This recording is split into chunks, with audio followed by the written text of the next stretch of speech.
Napoléon est né en Corse en 1769 à Ajaccio, peu avant que l'île soit vendue au royaume de France. Sa mère, Laetitia Bonaparte, aura 14 enfants, dont 8 seulement survivront. Son père, Charles Bonaparte, soutient alors Pascal de Paoli, qui lutte par les armes pour l'indépendance de la Corse. Puis il s'en détache après la défaite de Ponte Novo. Choisissant la France, le père de Napoléon se lie au gouverneur de l'île, le comte de Marbeuf, qui l'aide à justifier leurs origines nobles. Cela permet à Napoléon d'entrer comme boursier au collège militaire de Brienne, en France, à Brienne-le-Château. Napoléon a 10 ans quand il arrive à Brienne, et il parle mal français. C'est la raison pour laquelle ses camarades se moquent de lui. Seul un certain Bourrienne lui offre son amitié. Bonaparte est reçu à l'école militaire de Paris à 16 ans. Quand Charles Bonaparte décède en février 1785, cela fait de Bonaparte le chef de famille, bien que son frère Joseph soit son aîné.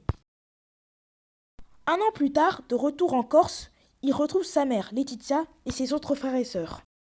De retour en France, il est cantonné à Auxonne, où il apprend le métier d'artilleur. En 1789, la Révolution éclate. Quelques jours plus tard, l'abolition des privilèges permet d'espérer à Napoléon une haute carrière militaire, ce que lui interdisait sa trop petite noblesse sous la royauté.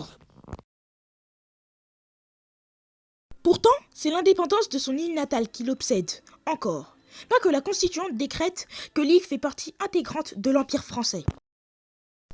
En 1792 a lieu la prise des Tuileries. Bonaparte n'en est que spectateur.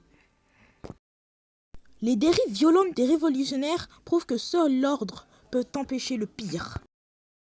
De retour en Corse, dans la garde nationale, après la proclamation de la République, Bonaparte se rallie à De Paoli, de retour d'exil. En février 1793, après l'échec de l'expédition de Maddalena en Sardaigne, à laquelle il participe, il met fin à leurs relations. Ses amis le condamnent et veulent l'assassiner à Bonifacio. Et la maison des Bonaparte est brûlée. Napoléon est obligé de fuir la Corse avec sa famille, qu'il installe à Marseille.